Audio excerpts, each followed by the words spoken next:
Hello everyone, welcome to Faewood Mead, or welcome back to Faewood Mead. Thanks for joining me. Today is going to be the first of a series of videos that is basically a book review accompanied by a mead from said book. For my first review, I decided to go with Wellcome Mead because I am a really big fan of history, and this book in general is just really interesting, and there are a lot of recipes in here. So this book is written by Laura D. Ngotti. I'm gonna read the back of this because this is just like, of course, the best overview of what the book has to offer. So the Wellcome Mead presents 105 recipes and their variants. So there are about 29 additional recipes, each with a modern recipe interpretation. So she went through and made all of these meads herself. Many of them are in larger batches, and she cuts all of them down to 1 gallon batches just to make things easier. All of the recipes are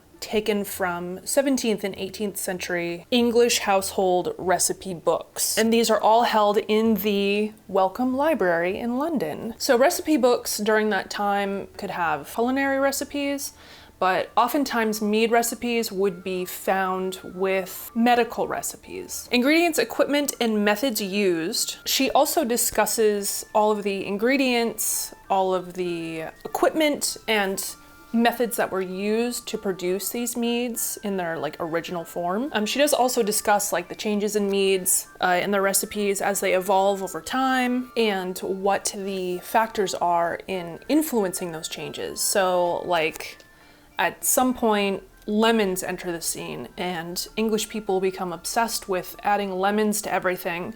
So there are a good amount of recipes that involves that specific fruit. And to kind of just finish up the back, I'm gonna talk just a little bit about Laura. I'm actually just gonna read her about me, just so you get an idea of the person behind this book. So it says, trained as an engineer and scientist, Laura Ngotti has been studying historical mead making and making historical meads for over 25 years. Her primary interest is mead recipes before 1750 CE, understanding those recipes within their contemporary context and bringing them forward for use in the modern day. She has built a catalog of thousands of mead recipes and associated information to understand how mead was historically made and used. So we've got our full table of contents. She is very thorough in everything. That's why it's really interesting to read, honestly. There's a section on using the book, how to use it, recipes in context, old recipes into modern mead making. I like this. There's actually a little safety section because some of the ingredients used is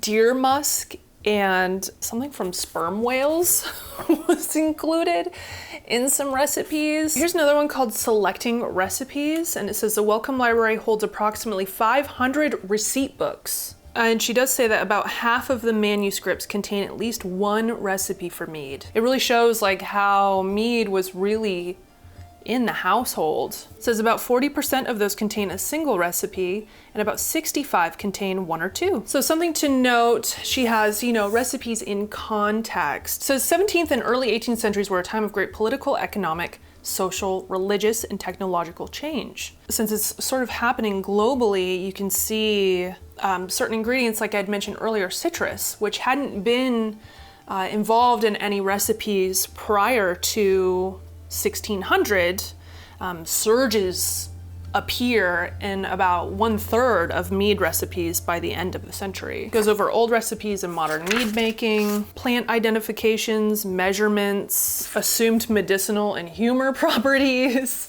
the 4 humors: air, fire, earth, water, wet, hot, cold, and dry. This theory extended to honey, mead, and metheglin. And she provides an example of some of the people who used mead medicinally. Oh boy, so here we go. I'm just gonna read one to you for funsies. So in 1541, in his Castell of Health, Thomas Eliot said of mead and metheglin, "Of this excellent matter, most wonderfully wrought and gathered by the little bee, as well of the pure dew of heaven, as of the most subtle humor of sweet and virtuous herbs and flowers, be made liquors commodious to mankind as mead, metheglin, and oxymel, Also, mead perfectly made cleanseth the breast and lungs, causeth a man to spit easily, and to piss abundantly. Okay. And purgeth the belly moderately. Metheglin, which is most used in Wales, by reason of hot herbs boiled with honey, is hotter than mead, and more comforteth a cold stomach, if it be perfectly made, and not new or very stale. She does cover equipment that would be used back at that time, such as using an egg as a hydrometer, which I did not do. I used an actual hydrometer. Nutrients, what people would have used as nutrient, which would be like bread, flour. You know, people did have an idea of sanitation and the need to feed your yeast. We do get into ingredients because there are some odd herbs and things that were seen back then that are not very easy to find these days. Eglantine, which is a sweet briar, aringo root, agrimony, things like that. There's even information on water used, of course, honey. The yeast chapter is interesting because it talks about what the strains of yeast would have been, which would just be some form of Saccharomyces cerevisiae. It also covers like what they would have known at that time about yeast and how fermentation worked. Okay, so as an example, I'm gonna read this part. Yeast, what they knew. It is easy to think that our historical mead makers, because they knew nothing of the existence of yeast as a microorganism, had no care for the source of their yeast, but this could not be more untrue. By the time of the Wellcome manuscripts, yeast was generally recognized as a substance with defined sources, differing characteristics, and a notable effect on the resulting mead. This is seen in the details of the recipes themselves and in other discussions in printed and manuscript text. The following excerpts provide an outline of some of the understood parameters over time. In a 1576 mead recipe, they called for the addition of 6 ounces de levain, eau de bière, eau d'ale, oh brother, giving us 3 yeast choices: beer yeast, ale yeast, or levain. Levain is a mixture of flour and water that is colonized by yeast and other microorganisms, then maintained continually. So it's like the beginning stage of making a sourdough bread, as an example. This book continues to cover the variety of plants and spices and ingredients with detail. On to the main event after I drink some coffee. Clearly I have already put this mead together. It keeps, I think this is like yeast at the bottom is like chilling. It's not quite fermenting yet. Now I chose this recipe because it was pretty unique. Many of the recipes are, you know, strictly spice, strictly herb, or a blend of the two. Spice, herb, or you've got like rosemary and lemon. You've got some kind of classic combinations. So I found this one is actually the first recipe in the book, page 159, if you're curious and want to make this for yourself. So there aren't very many fruits in this book. This is one of the few, and it has apples in it. The recipe written in MS 3009 Jacob, which is between 1654 and 1685, on page 341. It's very nice that she references directly to the Mead Library receipts. Uses apple, spice, and herb to flavor the mead and also provides the intriguing option to add brandy when it is bottled. That was the other reason I chose it. To make white mead, take 1 gallon of honey, 6 gallons of water, in which water you must steep all night, 20 or 30 pippins being pared and sliced thin, and when you boil it up, strain out your pippins, and put in your honey with the whites of 10 eggs, being well beaten, which is to clarify the honey, then set it over a clear fire and keep it stirring till it be ready to boil. And when you have taken of the scum clean, add to it 6 nutmegs sliced and 1 dozen of bay leaves, and keep it boiling 1 hour and then take it off. When cold, work it up with ale yeast as you do other drink. Only spread your yeast on a toast. If you please, you may put in a spoonful or 2 brandy in each bottle. Whoo! That's a mouthful. All right, notes for interpretation and choices. Pippins are apples that I mean, I can't get them here. They're not really found a whole lot anymore, so unless there's like an orchard near you that has pippins, or I don't know, maybe they still have them in the in England. I don't know. You might have easier access to pippins than I do wherever you're from. So they're characterized as being very tart, flavorful apples. So she does give apple varieties such as Granny Smith or Macintosh. So I did get a half a pound of Granny Smith. I got a half a pound of another apple. I can't remember what it was called. I'd never heard of it. And there was this guy in the grocery store and he was like filling bags full of these apples because they were on a really good sale. And he was like, oh, they're the best apples. They're so good. They're so sweet and great. And I was like, cool, I'll just use those. So not necessarily tart or spicy. They're more just sweet. So we'll see. Recipe wording is ambiguous whether apples are removed before or after the initial boiling. I've chosen before. Specifics of fermentation and bottling conditions are ambiguous. The mead maker must choose whether or not to add brandy at the bottling and how much. This addition will add a notable flavor. And then she has full modern, again, taken down to 1 gallon size instructions for this. Take 1 pound tart flavorful apples, peel core and slice thin. I forgot to peel mine. I just sliced them really thin and soaked them for 24 hours. It says place apples in 1 gallon of water and let soak overnight. Again, I did 24 hours, I don't know. Strain out apples and add 2 pounds, which is about 2.5 generous cups of honey, which I did. Add the whites of 2 eggs, beaten. I don't know, I kind of like whipped mine with a fork, but it didn't really do a whole lot to them because they're egg whites, I don't know. Bring to a boil and remove the first scum that rises.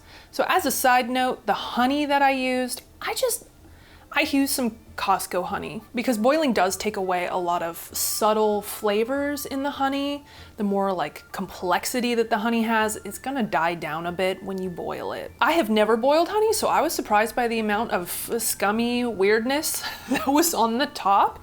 There was a lot. And I'm sure part of that is the egg white as well, because I think you basically just boil it out of the mead. Add 1 crushed nutmeg and 2 bay leaves. Boil 1 hour, returning to 1 gallon. Because of course, if you put a full gallon of water in there and then you add all that honey, you would have more volume. It says allow to cool, expected original gravity at about 1.080. And that was correct for me.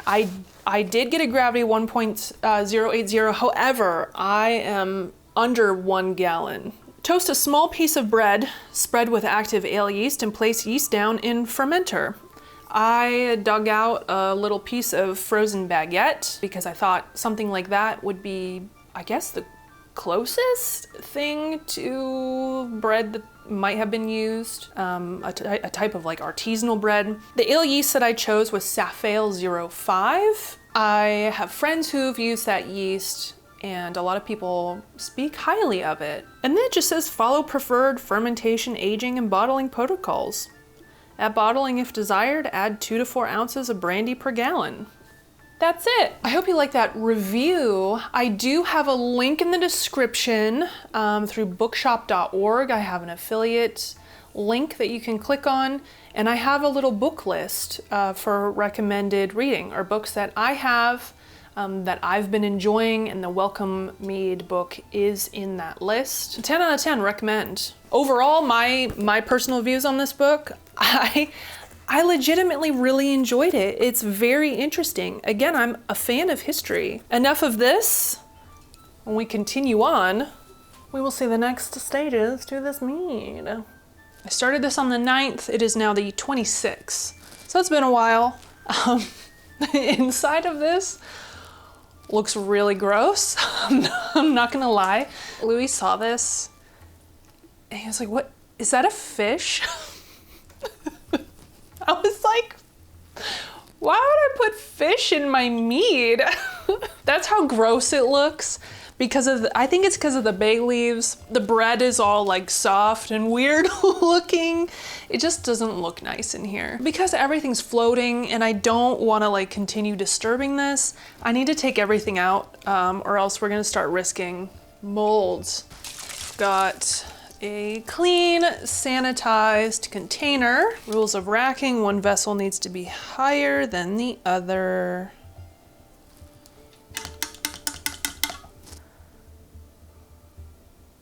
All right, well, I got like a little chunk of some floaty bread in there. You know, it's just gonna happen. So this is what it looks like thus far. I'm going to allow things to continue clearing, but I'm gonna give this like, I don't know, maybe 2 weeks, and we'll see where it is. As you can see, this is cleared out really nice. There are bubbles rising from the base of this, and there's quite a bit of sediment down here at the bottom. So before I bottle this, I do want to rack it again and let it settle out again. But I also need some brandy for bottling. I'm just gonna get going here. Yeah, I started to pick up a little bit of sediment there at the end, which is okay, it should settle out. Now I haven't stabilized or done anything to this. The recipe doesn't call for that.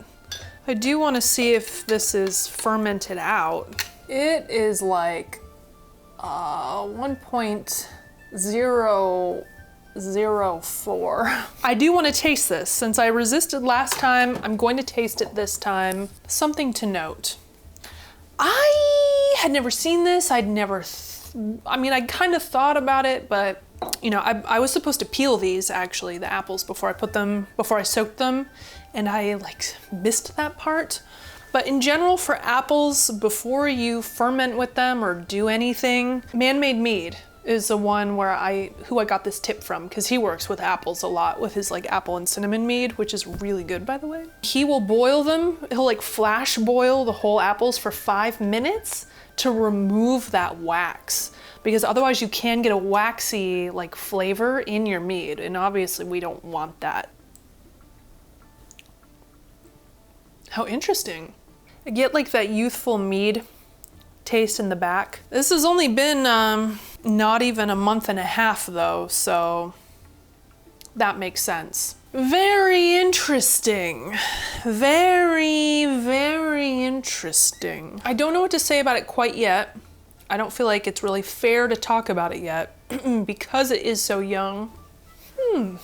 All right, so today is the 24th of July, and we had just started this on the 6th of June. It is so clear. It's like, honestly, pretty impressive. And I think that was the purpose of boiling the egg white with this mead, was that it helps with clarification. Today we are bottling. Now, one of the cool things about this recipe, and one of the reasons why I chose it, is because it does call for the addition of brandy at bottling. And this is something that I've been wanting to try, because brandy is like a typical sort of fortification alcohol that people will use for mead. So the instructions, now I know that I read them in the beginning of the video, but just as a reminder, it does say, if you please, you may put in a spoonful or 2 brandy in each bottle. Now the sizes of those bottles, I don't know. I would guess 750 milliliters possibly. These are much smaller. I've got 375s. I do have one, I think it's 420 milliliters. So in the author's rewritten recipe, all that she notes is, at bottling, if desired, add 2 to 4 ounces of brandy per gallon. So I have a teaspoon, and I have my bottle of brandy here. I bought Saint Remy. It is a French brandy, but it's kind of on the cheaper side. I think this is like $17 for this bottle, nothing crazy. French brandy is what English people would have used in this time period, so I kind of wanted to stick with that. Granted, I think this distillery, I don't know, it looks like they were started in like 1886, which of course is well after the Wellcome Mead library recipes were written, but you know, whatever. It's French brandy, okay? And that's what we're doing. I'm gonna go ahead and rack into a bucket and get these bottles filled. So I've got a little bit at the bottom here. Again, it's like, you know, it's got some floaties in there. So I'm just gonna put this in a glass.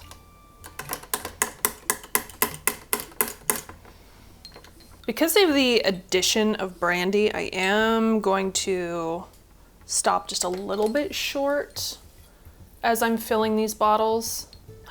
You know what I forgot to do? I never took a gravity reading to make sure this was done. Shootaroony tooty balooty. Oh no, it's done. Thank God.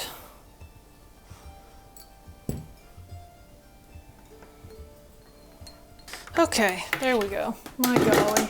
Okay, so how to figure out how much brandy I want. Oh boy. So these are my bottles. I had to run and grab a little mini. That always happens to me where it's like, I think I have enough bottles, then it turns out I don't. And I have to quickly run away and find something.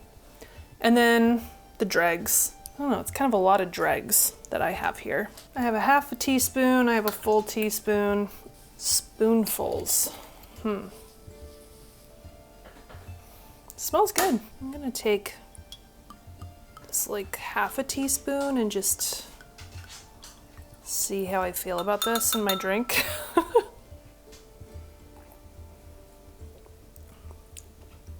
Does add a different character. Suppose I should have tried this for you all before I added the brandy. Wow, my brain is really with it today. I have tried this. You know, clearly you get apple character, but the bay and the nutmeg are really interesting in it. And this is dry. Like this is at 1.00. I thought maybe I would end up with some residual sugar, but I didn't. So I did start at 1.080. Minus 1 times 131.25. Yep, it's 10.5%. You know, I'm gonna try this with another half a teaspoon. I might want like 2 teaspoons of brandy per bottle. It does add a really nice flavor to this. I can see why people choose brandy to fortify.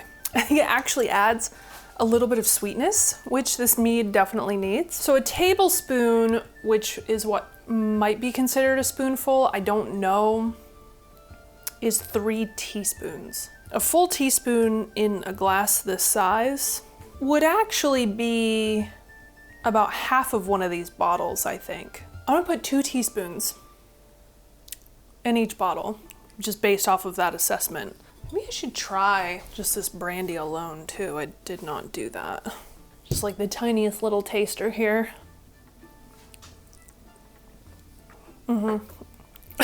Woo! Okay.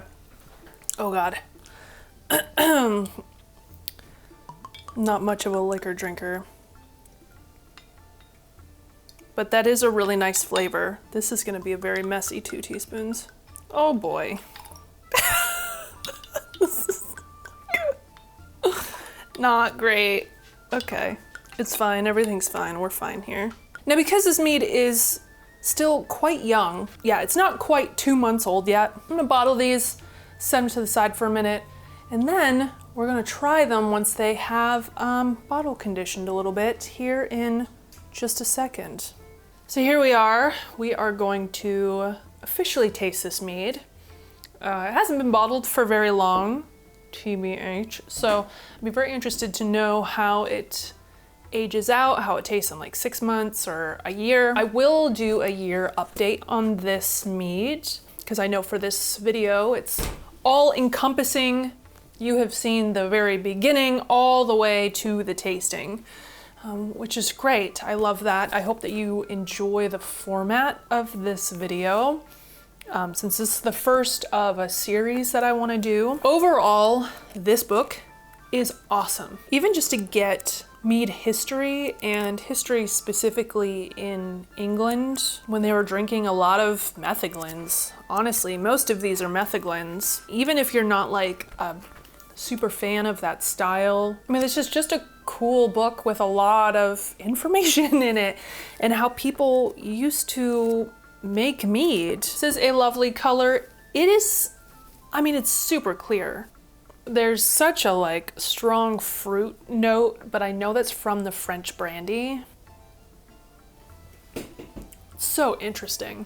At the end, you get an herbal, that you get the bay leaf. This is very interesting and complex, and it definitely wouldn't be quite as complex without the brandy added. So I think it's a really beautiful addition that just like makes the mead more of an experience than it would have been otherwise. I mean, it's just unlike most meads today. I mean, if you have like a metheglin, typically you're gonna have something with like fall flavoring, or like pie spices. The nutmeg, super typical, right? Clove, cinnamon, vanilla, things like that.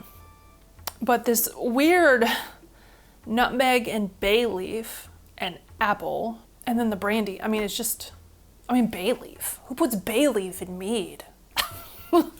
English people do, obviously. If I were to make this again, which I'm actually tempted to try this again, but a little bit more modern, I would probably make the tea with the nutmeg and bay leaf, but I wouldn't like boil my honey. I wouldn't add in like egg whites or anything like that. You know, I wouldn't use ale yeast on bread because we don't need to do that these days. We have nutrients. I think adding a hint of sweetness would be really good in this. And historical meads is something that I think more people should try. Hint, hint.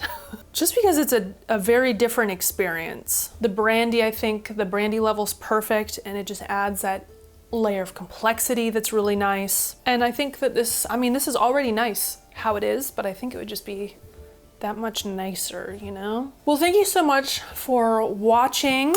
Again, this is Wellcome Mead by Laura D. Angati. I can't wait to make more of these. I'm so excited. And if you want me to make another recipe out of this book, let me know. I would totally be down. There are 105 recipes. Or if you want me to make this again, but with more of a modern twist, I would be down for that as well. So thank you for watching. I appreciate you so much. Mwah. Bye. Bye.